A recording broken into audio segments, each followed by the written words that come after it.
ನಮಸ್ತೆ.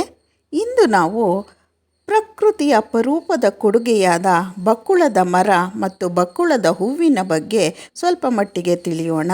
ಚಿಕ್ಕದಾದ ಈ ಹೂವು ತನ್ನ ಅದ್ಭುತ ಸುಗಂಧ, ಔಷಧೀಯ ಗುಣಗಳಿಂದ ಆಧ್ಯಾತ್ಮಿಕ ಮಹತ್ವವನ್ನು ಪಡೆದುಕೊಂಡಿದೆ. ಇದು ಶತಶತಮಾನಗಳಿಂದಲೂ ಜನರ ಮೆಚ್ಚುಗೆಯನ್ನು ಗಳಿಸಿದೆ. ಆದರೆ ಇತ್ತೀಚೆಗೆ ದಿನಗಳಲ್ಲಿ ಇದು ಕಣ್ಮರೆಯಾಗ್ತಾ ಇದೆ.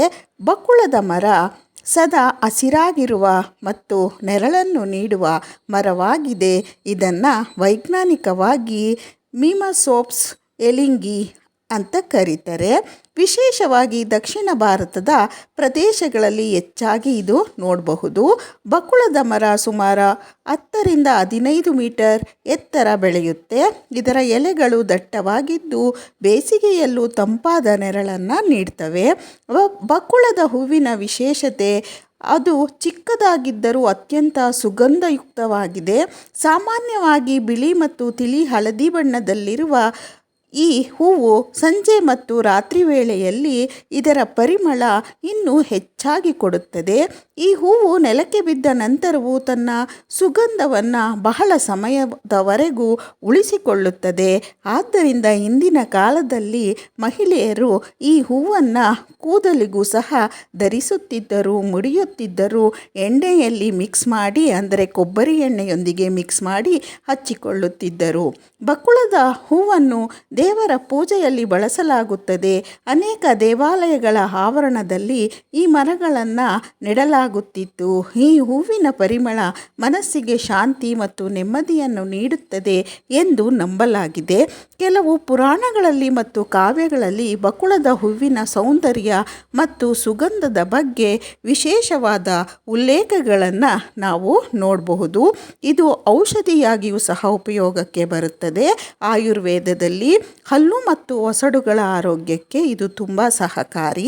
ಬಕುಳದ ತೊಗಟೆಯನ್ನು ದಂತ ಮಂಜನದಂತೆ ಬಳಸುತ್ತಾರೆ, ಅಂದರೆ ಪೇಸ್ಟ್ ಮಾಡ್ತಾರೆ. ಕೆಲವು ಆಯುರ್ವೇದ ಔಷಧಿಗಳಲ್ಲಿ ಇದರ ಹೂವು ಮತ್ತು ತೊಗಟೆಯನ್ನು ಸೇರಿಸಿ ಔಷಧಿಯನ್ನು ತಯಾರು ಮಾಡ್ತಾರೆ.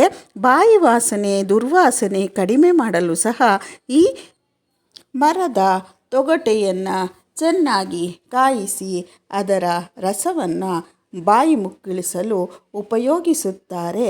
ಬಕುಳದ ಮರ ಉತ್ತಮ ನೆರಳು ನೀಡುವುದರ ಜೊತೆಗೆ ಪರಿಸರವನ್ನು ಹಸಿರಾಗಿಡುತ್ತದೆ ಮತ್ತು ಪಕ್ಷಿಗಳಿಗೆ ಆಶ್ರಯ ನೀಡುತ್ತದೆ. ಗಾಳಿಯ ಗುಣಮಟ್ಟವನ್ನು ಸುಧಾರಿಸುತ್ತದೆ. ನಗರ ಪ್ರದೇಶಗಳಲ್ಲಿ ಮಾಲಿನ್ಯ ಕಡಿಮೆ ಮಾಡಲು ಇದು ತುಂಬ ಸಹಕಾರಿ. ಮತ್ತು ಸ್ನೇಹಿತರೆ, ಬಕುಳದ ಮರ ಕೇವಲ ಒಂದು ಮರವಲ್ಲ, ಅದು ಸುಗಂಧ, ಆರೋಗ್ಯ, ಆಧ್ಯಾತ್ಮಿಕತೆ ಮತ್ತು ಪರಿಸರ ಸಂರಕ್ಷಣೆಯ ಸಂಕೇತ ಅಂತಲೇ ಹೇಳ್ಬೋದು. ನಮ್ಮ ಮನೆ, ಶಾಲೆ ಮತ್ತು ದೇವಸ್ಥಾನಗಳ ಬಳಿ ಬಕುಳದ ಮರಗಳನ್ನು ನೆಟ್ಟು ಪ್ರಕೃತಿಯ ಈ ಅಮೂಲ್ಯ ಕೊಡುಗೆಯನ್ನು ಉಳಿಸೋಣ. ಮತ್ತು ಈ ಬಕುಳದ ಮರವನ್ನು ನಾನು ಇತ್ತೀಚೆಗೆ ತುಮಕೂರಿನ ಬಳಿ ಇರುವ ದೇವರಾಯನ ದುರ್ಗದಲ್ಲಿ ನೋಡಿದೆ. ಅದರ ಬಗ್ಗೆ ನಿಮಗೆ ತಿಳಿಸ್ಬೇಕು, ಈ ಮರದ ಪರಿಚಯವನ್ನು ಮಾಡಿಕೊಡ್ಬೇಕು ಅಂತ ಹೇಳಿಬಿಟ್ಟು ಈ ವಿಡಿಯೋವನ್ನು ಮಾಡ್ತಾಯಿದ್ದೀನಿ. ಈ ಬಕುಳದ ಮರವನ್ನು ಕಂಡರೆ ನಿಮಗೆ ಈಗ ಅರ್ಥ ಆಗುತ್ತೆ ಇದು ಯಾವ ಯಾವ ಕೆಲಸಗಳನ್ನು ಮಾಡುತ್ತೆ ಅಂತ ಹೇಳಿಬಿಟ್ಟು. ನೀವು ಸಹ ನಿಮ್ಮ ಮಕ್ಕಳಿಗೆ ಇದರ ಪರಿಚಯವನ್ನು ಮಾಡಿಕೊಡಿ. ಇದು ಇಂದಿನ ಕಾಲದಲ್ಲಿ ನಾಶವಾಗ್ತಾ ಇರುವಂತಹ ಒಂದು ಮರ ಅಂತಲೇ ಹೇಳ್ಬೋದು. ಅದನ್ನು ನಾವು ಮುಂದೆ ಬೆಳೆಸೋಣ, ಅದಕ್ಕೂ ಸಹ ನಾವು ಜೀವವನ್ನು ಕೊಡೋಣ. ನಮ್ಮ ಮಕ್ಕಳಿಗೆ ಈ ಬಕುಳದ ಹೂವಿನ ಮಹತ್ವ, ಆಯುರ್ವೇದದ ಮಹತ್ವ ಮತ್ತು ಅದು ಸುಗಂಧ ಭರಿತವಾಗಿರುವಂತಹ ಹೂವು ಅನ್ನೋ ಪರಿಚಯವನ್ನು ಮಾಡ್ಕೊಳ್ಳೋಣ.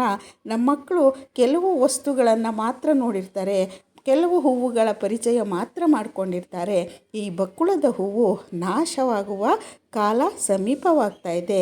ಅದನ್ನು ತಡೆಗಟ್ಟೋಣ. ಈ ಕಾಯೂ ಸಹ, ಬಕುಳದ ಕಾಯೂ ಸಹ ಆಯುರ್ವೇದದಲ್ಲಿ ತುಂಬ ಉಪಯೋಗಕ್ಕೆ ಬರುವಂತಹದ್ದು. ಆ ಎಲ್ಲ ವಿಚಾರಗಳನ್ನು ಮಕ್ಕಳಿಗೆ ತಲುಪಿಸೋಣ. ನೀವು ಸಹ ಇದನ್ನು ಕಂಡರೆ ದಯವಿಟ್ಟು ಗಮನವಿಟ್ಟು ನೋಡಿ.